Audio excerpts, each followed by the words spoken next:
오늘 주신 말씀을 가지고 모든 것을 행하신 하나님, 모든 것을 행하신 하나님이란 주제로 하나님 말씀 증거하도록 하겠습니다.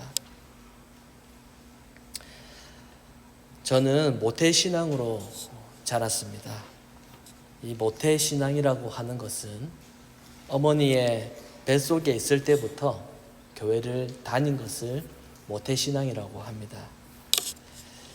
아기 때부터 성장하면서 어느 날 의식을 가지고 보니까 내가 항상 교회에 가고 있구나라는 것을 어느 날 알게 되었습니다.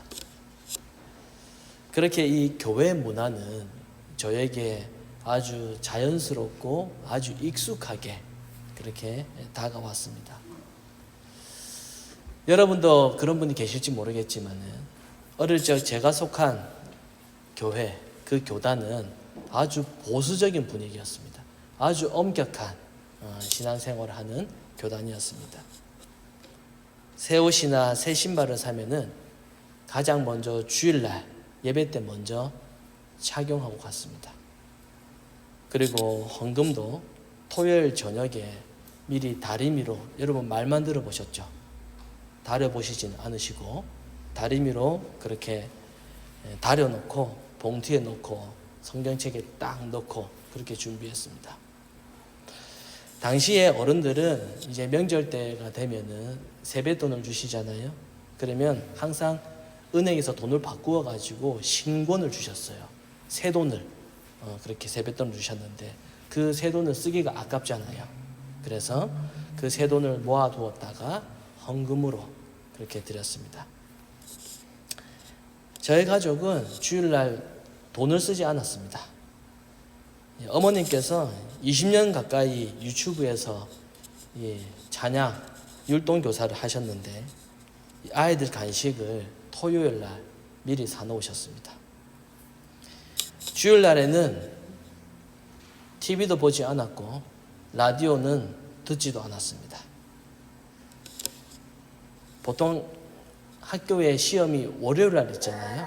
월요일 시험인데 주일날에는 시험 공부를 전혀 하지 않았습니다. 그렇다고 해서 월요일이나 평소 때 열심히 했다는 건 아니고요. 주일날에는 시험 공부를 전혀 하지 않았습니다. 밤 12시가 지나면 그때 시험 공부를 했습니다. 저희 친가와 외가가 다 이렇게 엄격한 같은 교단에 다 다니셨거든요. 그래서 서로 너무 잘 알아요. 어떤 목사님, 어떤 장로님 다 압니다. 그래서 저희 삼촌은 저희보다 더 엄격했습니다. 식사를 할 때마다 3번씩 기도를 하셨어요. 식사 전에 기도하시죠, 여러분. 한 15초 이렇게 하시죠. 식사 전에 기도하고 식사를 하시다가 입에 음식이 있는 상태에서 중간에 또 기도를 하십니다. 같이 저는 식사를 하시다가 뭐 하시는가 이렇게 궁금했는데 기도하시는 거였어요. 이렇게 기도하시는 거예요. 그리고 식사를 다 마친 후에 기도로 식사를 마쳤습니다.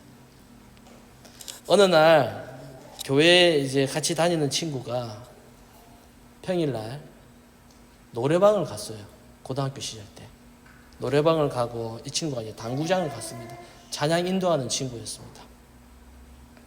저는 그 행동을 가지고 얼마나 그 친구를 정죄하고 판단하고 얼마나 싸웠는지 모릅니다. 고등학교 시절 때 하면은 싸운 기억만 나요. 너가 신자로서 그렇게 할 수가 있느냐? 너가 목사 딸인데 그렇게 할 수가 있느냐? 항상 너가 이렇게 할 수가 있느냐? 이렇게 해서 3년간 그렇게 보냈던 것 같습니다. 너는 그런데 나는 그렇지 않다. 저를 아시는 분은 아시겠지만은 저는 이제 항상 이제 고등학교 시절 때도 방학만 되면은 3일 동안 기도원에 올라가서 3일 동안 그 무척산 기도원이라고 있거든요. 거기서 3일 동안 금식 기도하고 막 그렇게 했었어요.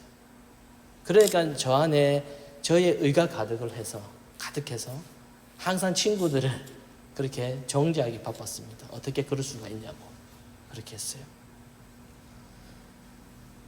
그래서 어느 날 이 어릴 적부터 고등학교 시절까지 그렇게 저는 저와 저의 행동을 비해서 이 저의 친구들을 비판하고 그렇게 판단을 하다가 어느 날 저조차 그 모든 것들을 다 지키기가 힘들다라는 것을 알게 되었습니다.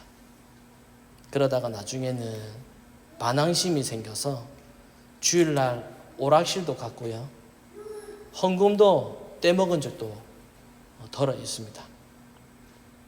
예배가 무엇인지 모른 채 예배를 드렸고, 헌금을 왜 하는지, 안식의 개념이 무엇인지 모른 채 무조건 하지마, 이거 다 지켜야 돼, 이런 생각으로 그 보수적인 교단에서 어린 시절을 보내왔고, 결국에는 모든 것을 다 지킬 수 없다라는 이 저의 모습을 발견하게 되기까지 시간이 아주 오래 걸렸습니다. 제가 얼마나 연약하고 제가 얼마나 부족한지, 나와 똑같이 생각하지 않는 사람들에 대해서 얼마나 정죄를 하고 상처 주는 말을 했는지 후회를 하고 또 회개하는 시간이 아주 길었습니다. 지금도 마찬가지예요. 그래서 오늘은 이 신앙생활의 일부분인 10의 1조, 이 11조에 대해서 한번 생각해 보겠습니다. 우리가 수입이 생기면 하나님께 11조를 드립니다. 그러면 11조는 왜 하는 것이며 11조의 의미가 무엇입니까? 저는 이제 어릴 적에 맹목적으로 그렇게 배웠거든요. 10분의 1 성경에 나오니까 그거 떼먹으면 도둑질이야, 항상 떼야 돼, 10원도 떼어먹으면 도둑질이야, 무조건 해야 돼, 이렇게 배웠거든요. 그래서 오늘 본문은 소위 11조의 유래라고 불리는 그런 본문입니다. 오늘 본문의 배경은 이렇습니다. 아브라함과 조카 롯이 서로 이제 갈 길을 정해서 각자 다른 길로 갔는데, 기억나시죠? 롯은 요단 온 지역을 택해서 동쪽으로 갔고, 그리고 점점 더 어디로 들어갔죠? 소돔으로 들어갔습니다. 그런데 그 땅에 가보니까 어느 날 전쟁이 일어나게 된 거예요. 롯이 보기에 자기가 선택한 땅은 분명히 여호와의 동산 같았고, 또 그 땅이 자기가 보니까 애굽처럼 부유하고 아주 좋게 보였던 그러한 땅이었는데, 그만 그곳에서 전쟁이 일어나게 되었습니다. 롯이 전쟁을 일으킨 것은 아니고 그곳에서 이미 살고 있는 사람들끼리 서로 전쟁이 일어난 겁니다. 그런데 그 전쟁에 이 롯이 휘말리는 바람에 결국 롯의 이 가족까지 포로로 잡히게 되고 이 재물까지 다 빼앗기게 됩니다. 이렇게 포로로 끌려갔던 이 롯을 구하기 위해서 삼촌 아브라함이 롯을 구하기 위해 그 전쟁에 참여하게 되지요. 구하러 가게 됩니다. 그래서 아브라함은 자기 집에서 기르고 또 훈련시켰던 군사 318명을 데리고 롯을 구출하러 갑니다. 그 결과 이 전쟁에서 승리를 하고 롯과 그의 가족 그리고 빼앗겼던 그 모든 재물들을 다 찾게 됩니다. 아브라함이 전쟁에서 승리하고 돌아올 때에 이제 이 소돔 왕이 아브라함을 마중 나갑니다. 왜냐하면은 아브라함이 전쟁에서 이기는 바람에, 승리를 하는 바람에 소돔 왕 입장에서는 포로로 붙잡혔던 자기 지역 사람들도 아브라함 때문에 다 풀려났기 때문입니다. 얼마나 좋습니까? 물론 아브라함의 목적은 뭐 소돔 사람들 풀어주려고 한 거 아니었어요. 아브라함은 조카 롯을 구하는 것이 목적이었지만 아브라함이 대대적인 승리를 그렇게 했기 때문에 이 소돔 사람들도 이 적군으로부터 벗어나게 되었고, 그리고 빼앗긴 재물과 또 백성들까지 다 구출되었습니다. 풀려났습니다. 그래서 이 소돔 왕의 입장에서는 이 아브라함이 어떤 존재입니까? 구원자이지요. 영웅이었습니다. 더군다나 이 적은 인원수를 가지고 318명, 아주 적은 인원수거든요. 이 가지고 싸워서 얻었던 이 승리였기 때문에 소돔 왕은 이 아브라함을 영웅으로 여기는 것은 당연한 것입니다. 그런데 여기서 전쟁 후에 또 다른 한 사람이 등장을 하는데 그 사람이 바로 살렘 왕 멜기세덱이라는 사람입니다. 이 멜기세덱은 왕 동시에 제사장이었습니다. 이 멜기세덱 제사장은 전쟁에서 승리해서 이제 돌아온 이 아브라함에게 이제 떡과 포도주를 가지고 이제 베풀입니다. 그리고 이렇게 말합니다. 천지의 주제이시오 지극히 높으신 하나님, 아브라함에게 복을 주십시오. 대적을 너의 손에 붙이신 지극히 높으신 하나님을 찬송합시다 라고 하면서 아브라함을 이 멜기세덱 제사장이 축복해요. 그러자 아브라함은 자신이 승리한 이 전쟁에서 얻었던 물품, 그러니까 전리품이라고 합니다. 전쟁에서 이겨서 얻게 된 물건들을 전리품이라고 해요. 그래서 이 물건의 이 전리품의 이 10분의 1을 멜기세덱 제사장에게 바칩니다. 한마디로 11조를 드린 겁니다.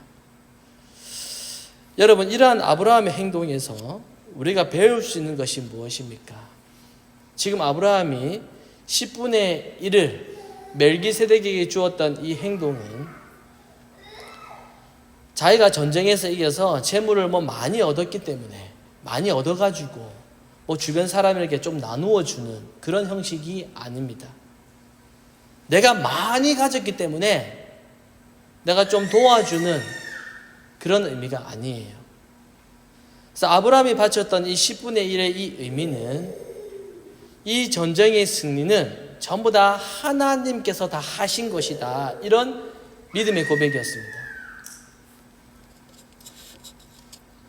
오직 하나님만을 높이는 것이었습니다. 이것이 바로 아브라함의 믿음의 고백이었습니다. 그리고 아브라함의 모습 속에서 또 발견할 수 있는 또 한 가지는 처음에 아브라함이 전쟁에서 이겼을 때 롯과 함께 풀려났던 이 소돔 왕이 아브라함을 배웅하러 그렇게 나왔잖아요.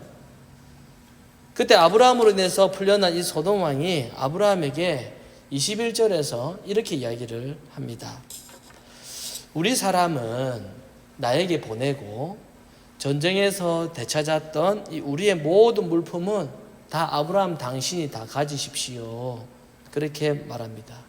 무슨 말입니까? 아브라함이 구해준 이 소돔의 백성들은 다시 돌려주고 풀어주고 너가 다시 찾은 그 모든 재물들, 보석, 무기 이런 것들은 아브라함에게 그냥 다 가져가라는 거예요. 그런데 아브라함이 이해하기 어려운 행동을 하는데 소돔 왕의 그 좋은 제안을 아브라함이 거절합니다. 아브라함은 단 하나라도 자기가 가지지 않겠다고 말해요. 사실 아브라함이 이것을 가져도 문제가 될 게 없거든요. 아브라함이 전쟁에서 이겨서 자기가 찾아온 것이기 때문에 다 가져도 괜찮은 겁니다. 그런데도 이 아브라함이 소돔의 것은, 너희의 것은 내가 단 하나도 가지지 않겠다 그렇게 말해요. 아브라함이 거절했던 이유는 나중에 이 소돔 왕이 아브라함에게 와서 당신이 이렇게 부자가 된 것은 다 우리 때문이다 이렇게 말할까 봐서입니다. 소돔 왕이 나중에 전쟁을 다 마친 후에 자신이 아브라함에게 재물을 많이 주어서 저렇게 아브라함이 부자가 되었다라고 말할 수도 있기 때문에 아브라함은 단 하나도 받지 않았습니다. 물론 지금 소돔 왕은 그렇게 할 마음이 없었겠죠. 지금은 자기 백성을 구해줘서 너무나도 고맙고 감사한 마음으로 물품은 다 너가 가져라 이렇게 말을 했을 겁니다.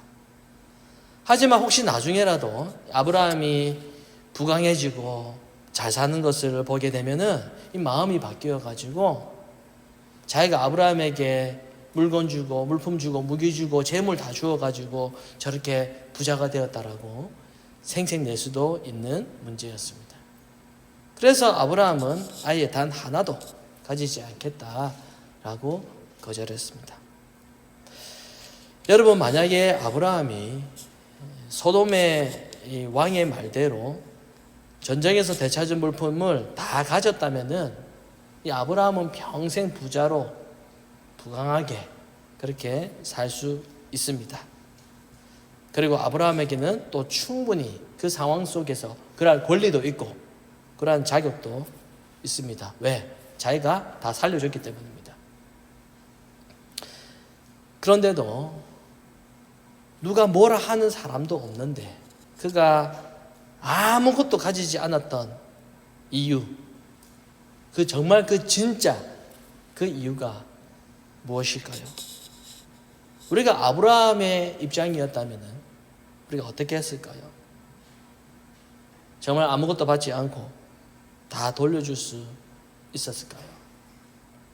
아브라함이 아무것도 가지지 않았던 그 결정적인 진짜 그 이유는 전쟁에서 얻은 이 물건들, 전쟁에서 얻은 이 전리품에 대한 그 권리, 그것을 가질 자격이 자기에게는 없다라는 겁니다.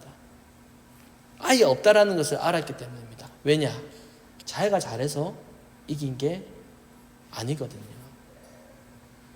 그리고 이 숫자가 적어서 이길 수도 없는 전쟁이었습니다. 전쟁에서 승리하게 계신 분은 오직 하나님이시기 때문에 재물을 주신 분도 하나님이라는 것을 그가 알았다는 거예요. 여러분 기억하십니까?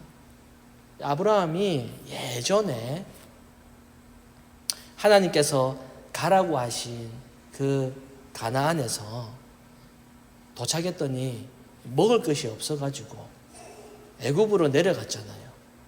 애굽으로 내려갔을 때 이 애굽 사람들이 너무 두려워가지고 그 애굽 사람들의 그 위험에서 벗어나기 위해서 자기 아내를 누이라고 거짓말했지 않습니까? 그런데 결과적으로 그게 아무런 소용이 없었습니다. 괜히 거짓말을 해가지고 그 일을 더 악화시켰습니다. 그냥 아내라고 처음부터 말했으면 되었을 것을 괜히 누이라고 말해가지고 일을 더 크게 벌렸던 것이죠. 그때 아브라함은 하나님께서 모든 것을 다 해결해 주시는구나, 이걸 분명하게 경험했습니다. 이렇게 내가 애써서 거짓말할 필요 없었구나, 내가 나를 지킬 필요 없었구나. 그래서 그때 아브라함이 바로에게 재물 다 받아와가지고 지금 이렇게 부자가 된 거거든요. 얼마나 부자가 되었으면은 가진 게 너무 많아서 종이 너무 많고 가축이 너무 많아가지고 조카하고 싸웠습니다. 너희 가축 살리냐 우리 가축 살리냐 이거 가지고 싸웠거든요. 그래서 아브라함은 그 사건을 통해서 인생을 살아오면서 인생을 돌아보면서 자기가 한 것은 아무것도 없다라는 것을 알게 되었어요. 마찬가지로 오늘날 우리는 하나님께 11조를 드립니다. 11조뿐만 아니라 주일 헌금도 드리고 감사헌금도 드립니다. 그런데 우리가 헌금을 하면서도 왜 하는지 의미를 모르고 어렸을 적에 저처럼 그냥 무조건 떼야 돼, 무조건 해야 돼, 안 하면 도둑질이야, 이렇게 한다면은 우리가 놓치는 것이 너무나도 많이 있습니다. 내가 매달 이 민생활이 얼마나 힘들어요. 내가 매달 힘들게 생활비 쪼개가지고 그렇게 11조를 드리면은 이렇게 정성을 쏟아붓는 나를 하나님께서 좋아하시겠지. 내가 헌금을 많이 하면은 하나님께서 큰 복으로 갚아주시겠지. 잘 되게 해주시겠지. 내가 힘들어도 이렇게 하고 있는데 더 크게 하나님께서 불려주시겠지. 이렇게 생각할 수도 있는 겁니다. 그러나 여러분, 오늘 본문을 보면은 순서가 이렇습니다. 순서가 아브라함은 이미 축복을 받은 이후에 10분의 1을 멜기세덱에게 바쳤습니다. 아브라함이 10분의 1을 주고 난 뒤에 뭔가 큰 복을 얻은 것이 아니고 이미 복을 받은 후에 11조를 드린 거예요. 헌금을 해서 내가 뭔가 갑절로 복을 받는 것이 아니고 이미 복을 받은 사람이 하나님께 드리는 겁니다. 여러분, 이게 맞는 거예요. 예배를 잘 드려가지고 내가 잘 풀리고 그렇게 되는 것이 아니라 이미 복을 받은 자들이 감사한 마음으로 드리는 것이 그게 예배예요. 그게 너무 감사해가지고 드리는 게 예배입니다. 오늘 주일인데 빨리 어떻게 해야 돼? 어떻게 해야 돼? 이게 아니고 너무 감사해서 감격한 마음으로 가서 예배 드리고 싶다. 이렇게 돼야 되는 거죠. 아브라함이 바친 10분의 1은 전쟁터에서 얻은 것이었습니다. 사실 그것은 처음부터 아브라함의 것이 아니었습니다. 아브라함이 드렸던 10분의 1의 의미는 전쟁에서 내가 잘해서 이긴 것이 아니라 하나님께서 승리하게 하셨다. 처음부터 내 것은 없었고 모두 다 하나님의 것이다 라고 하는 그의 신앙 고백이었습니다. 그래서 오늘날 이 10분의 1의 의미는 단순히 나의 수입의 10분의 1을 드렸다고 해서 내가 이제 할 바를 다 했다라는 것이 아니고 하나님이 나를 살게 하셨고 하나님께서 이미 모든 것을 주셨고 처음부터 나의 소유는 하나도 없었다. 나의 생명도 내 것이 아니다. 라고 하는 믿음의 고백이라는 거죠. 그래서 오늘 본문에 나타난 이 10분의 1의 의미는 하나님을 향한 영광의 찬송이라는 것을 기억해야 됩니다. 사랑하는 성도 여러분, 우리의 신분은 하나님의 백성, 하나님의 자녀잖아요. 우리가 어떻게 해서 구원받은 백성이 되었습니까? 우리가 어떻게 해서 이 고귀한 신분을 우리가 가지게 되었습니까? 이게 우리의 힘으로 얻은 것이 아니라는 거예요. 내가 스스로 믿고 싶어 가지고 믿어진 게 아니라는 거죠. 이 모든 것은 예수님의 십자가의 승리와 그 예수님의 공로로 인해 우리에게 주어진 것입니다. 내가 획득한 것이 아니고 주어졌다라는 거죠. 그런데 우리는 계속 자기 자신의 공로만 생각을 합니다. 자기가 한 것만 생각을 해요. 아무리 오랜 신앙생활을 하더라도 자기 의를 드러내고 싶어 합니다. 아브라함처럼 거짓말을 해서라도 어떻게 해서든지 자기가 생각해온 그 방식으로 자기의 유익을 위해서 살아가려고 해요. 내가 생각하는 모든 것은, 우리가 생각하는 모든 것은 자기 중심입니다. 내 유익을 위한 거죠. 나의 몸도 그렇고 내 돈도 그렇고 시간도 그렇고 노력도 그렇고 삶, 자존심, 생활 온통 자신의 유익을 위해서 우리가 그렇게 살아가고 있습니다.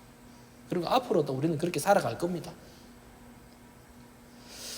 그러나 여러분, 예수님께서 그렇게 살아왔고 또 그렇게 살아갈 이러한 우리에게 주님께서 영원한 생명을 우리에게 허락하셨습니다. 그래서 우리는 단 하나라도 내가 내세울 수 없는 그러한 존재다라는 거죠. 나의 공로, 나의 노력, 나의 자랑을 우리가 조금 더 내세울 수가 없습니다. 우리가 할 수 있는 것은, 우리가 해야만 하는 것은 오직 승리하게 하신, 나를 이곳에 있게 하신 그 하나님을 찬송하는 것뿐입니다. 찬송하는 것. 여러분, 우리가 주님께 바치는 10분의 1은요 단순히 돈을 의미하는 것이 아닙니다. 아브라함이 멜기세덱에게 바친 이 10분의 1은 처음부터 아브라함의 것이 아니라 아브라함이 전쟁에서 잘해서 자기가 획득한 것이 아니라 전적으로 하나님이 승리하게 하셔서 아브라함에게 주어지게 되었다라는 것입니다. 그것이 바로 오늘날 우리들에게는 예수 그리스도의 십자가 승리로 인한 하늘의 생명인 것이죠. 그러므로 여러분, 우리에게 주어진 이 구원이라고 하는 것, 이 영원한 생명은 나의 수고나 나의 공로, 나의 열심과 나의 노력으로 된 것이 아닙니다. 전적으로 하나님의 수고와 그리스도의 희생과 그리스도의 공로로 인한 우리에게 거저 주어진 것입니다. 사람이 이것을 인정해야지만이 겸손하게 되는 거죠. 여러분, 사람들이 신앙생활 하다 보면, 교회 생활 하다 보면은 교회에서 서로 서운해하거나 또 때로는 실망하거나 다투는 이유가 무엇입니까? 왜 그렇게 하죠? 이것을 인정하지 못하기 때문입니다. 내 마음속에 절대로 포기하지 못하는 자기 자아가 남아있는 겁니다. 자기 그 생각이 남아있는 겁니다. 이거는 부모도 어떻게 못해요, 여러분. 절대 깨지 못해요. 자기 자아가 남아있는 겁니다. 자기 신념으로 가득 차 있고, 자기 공로로 가득 차 있고, 자기 희생, 자기 노력이 우리에게는 여전히 남아있습니다. 이게 인간에게는 남아있는 겁니다. 그러나 나의 나된 것이 오직 하나님의 은혜와 예수 그리스도의 희생이라는 것을 깨닫게 되면은 그저 감사하게 되는 거죠. 그제서야 겸손하게 되고 자기를 드러내지 않고 내가 상대방을 판단할 자격이 없다라는 것을 알게 되는 것입니다. 여러분, 누구는 비판하지 못해가지고 누구는 판단하지 못해서 가만히 있는 것이 아닙니다. 상대방을 판단하려고 해도 하나님의 말씀을 들으니까 자꾸 자신을 돌아보기 때문에 상대방을 이해하게 되는 것입니다. 성령께서 그렇게 우리를 인도해 가시는 겁니다. 그렇게 해서 인내하게 되고 이해하게 되고 용납하게 되는 것입니다. 그러니 사랑하는 성도 여러분, 하나님께서 모든 것을 다 하셨습니다 라고 한 이 신앙 고백은 내가 지금까지 걸어왔던 모든 인생, 모든 여정, 그리고 건강과 지혜와 관계, 그리고 직장, 구원, 그 모든 것을 하나님께서 다 하셨다라고 하는 신앙 고백입니다. 이것만으로 감사하는 그 믿음을 가지고 하나님께 나아가는 것, 그것이 하나님을 찬송하는 것이고 그것이 아브라함의 10분의 1이 의미하는 것입니다. 오늘 이 시간 이후로는 나의 노력, 나의 선택, 나의 어떤 열심이 아니라, 나의 의가 아니라 내가 지금도 전적인 하나님의 은혜로 오늘 하루하루를 내가 그렇게 살아가고 있다라고 하는 그 믿음의 고백을 드리는, 그러한 10분의 1이라는 이 믿음의 고백으로 그렇게 살아가시는 그런 저와 여러분이 되시기를 성부와 성자와 성령의 이름으로 축원합니다.